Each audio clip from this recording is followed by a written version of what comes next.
together, young, intense, certain we were living the kind of love that lasts a lifetime. Everything was going well until it wasn't. Overnight, he went from a devoted fiancé to a stranger, and she went to a place where he could no longer follow.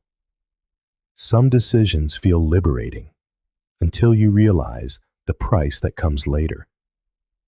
And some people only understand the value of something when they're no longer allowed to touch it. This is the story of someone who gave everything and was still left behind, and of someone who walked away by choice, only to discover far too late what they had truly lost it. Stay until the end. Because here, silence also speaks, and not every return is welcome. I was 16 when she walked into my life, Leticia, hair tied back, her uniform shirt a little crooked, and that defiant look of someone who knew she turned heads. I fell in love before I even understood what love was. And she chose me. At least back then she did. We grew up together.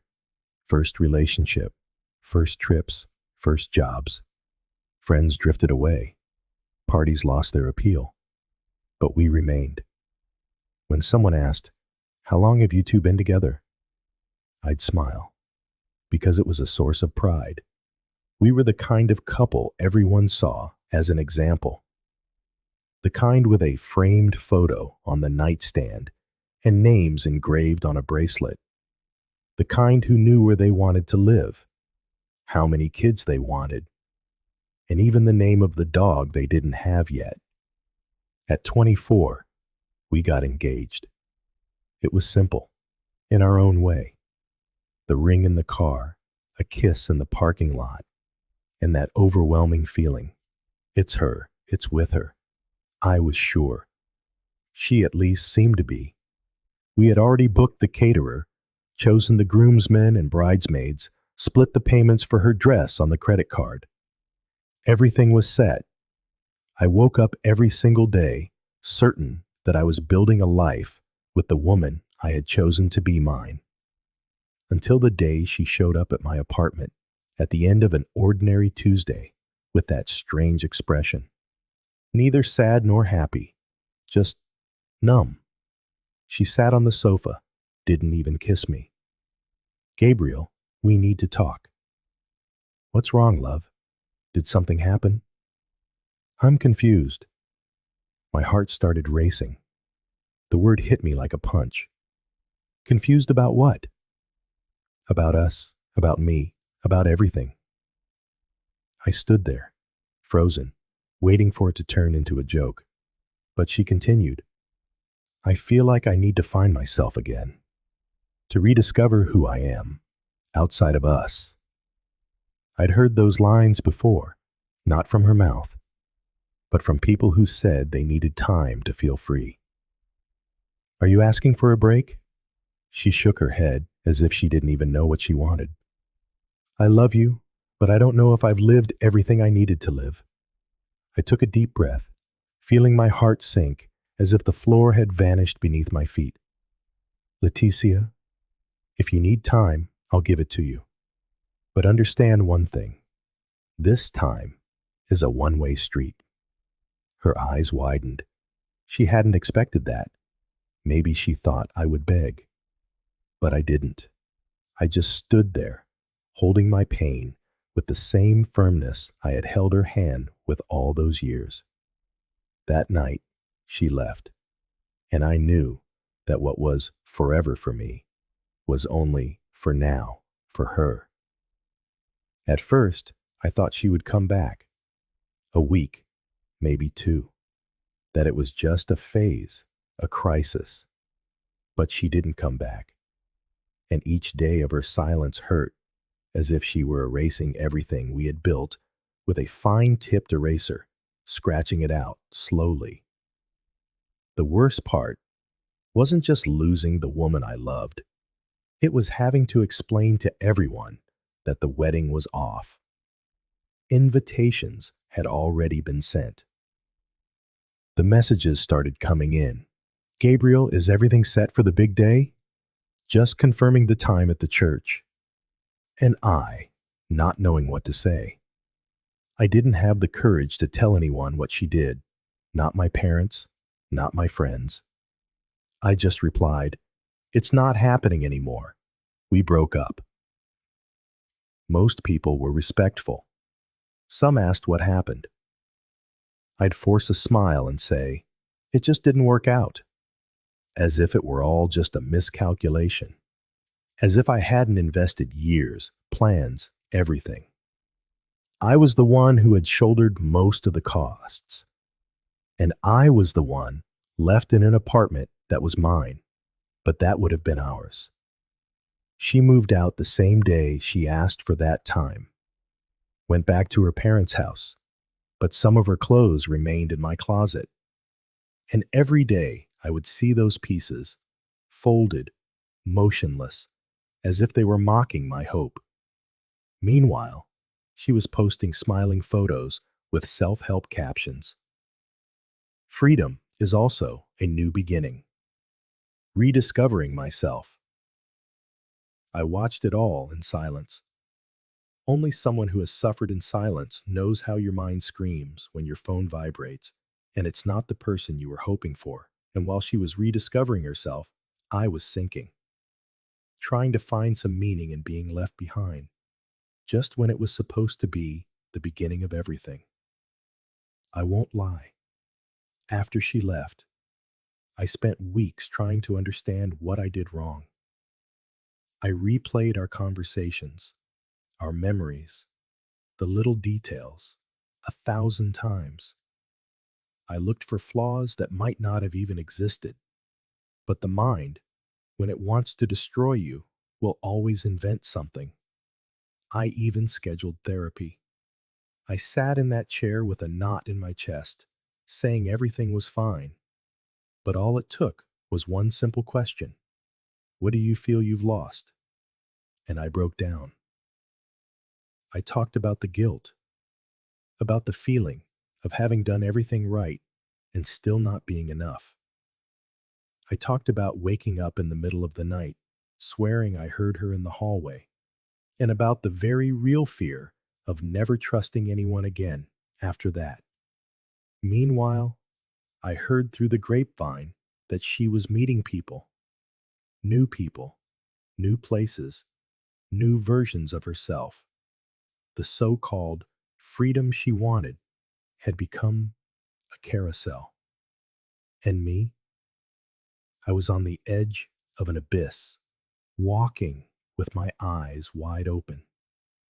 Until one day, I decided to stop sinking. I started slow. I got a haircut. I went back to the gym. I started unloading my anger on the weights. In Muay Thai classes I hadn't taken in years.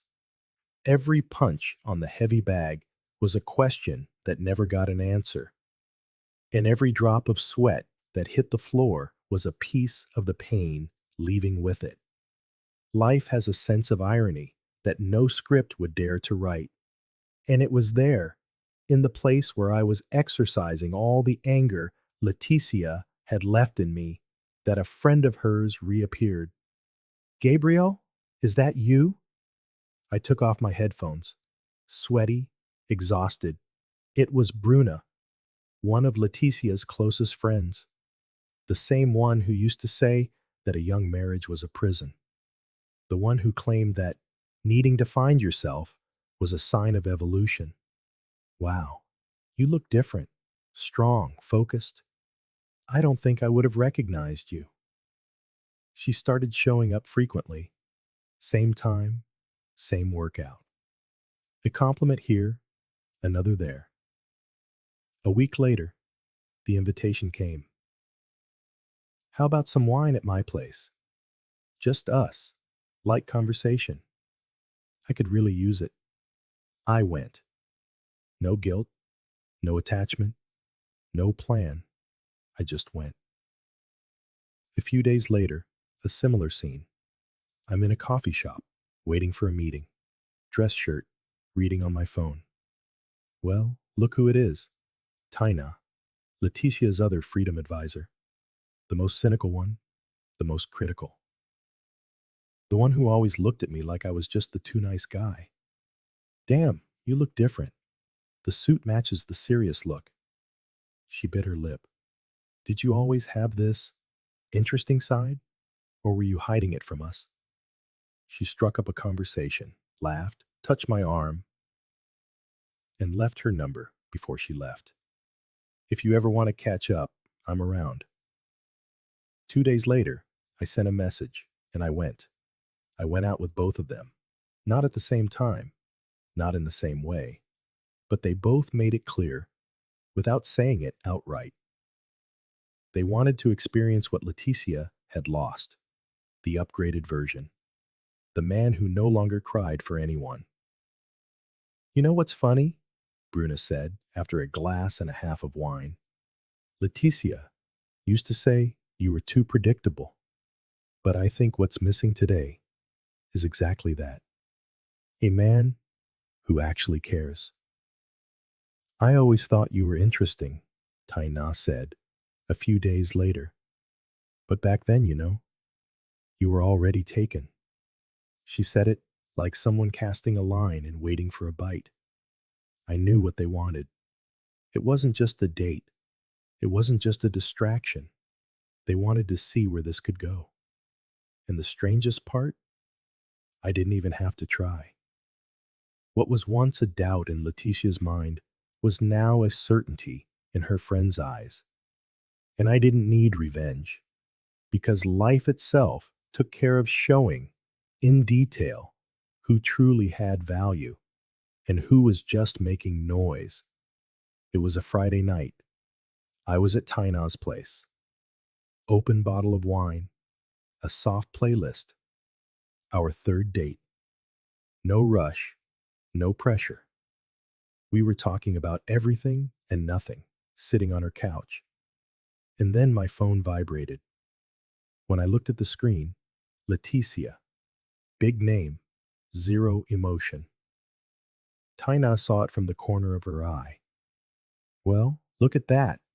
The protagonist has decided to make an appearance. I gave a faint smile, didn't answer, just let it ring. Are you really going to ignore it? She asked, her tone more curious than provocative. I am. She smiled, picked up her glass, swirled the wine, and said, as if she already knew the script, she must have seen a picture of you, heard something, and thought there was still time. I paused for a moment, didn't reply, but she continued, now with a different look. You know how she spent this time, right? Do you want me to tell you? I shrugged, but held her gaze. A married personal trainer, an ad exec from her agency who had a girlfriend, an older businessman who only showed up in the middle of the night. Another one passed around a picture of her in a group chat. Taina said it without drama, just with precision. And in the end, she'd say that no men are good enough, that she missed the stability you gave her, that no one treated her like you did, except now. You're not there anymore. She looked at me intently. I took a sip of wine. The notification was still on the screen. Leticia, lost in the wrong time. She thought that when everything else went wrong, you'd be in the same place, waiting. I took a deep breath, but only said one thing. I've moved. I knew what Taina was doing. I knew every word was laced with a little poison. Not because she cared about me, but because she wanted to occupy the space that once belonged to Leticia. But the truth was, she wasn't occupying any space at all. I didn't want Taina or Bruna. To me, they were just distractions, a physical need, and that was it. Leticia, she wasn't even that. I didn't feel love or pity. I felt disgust, because what she did was despicable enough. But what she thought she could do afterward was even worse. Leticia was no longer a woman to me. She was a lesson. It was late afternoon when I saw her name in my notifications. A simple, almost casual message. Was passing by and thought of your street. Felt like seeing you. Are you home? I read it, took a deep breath, and replied, I am. Half an hour later, Leticia appeared.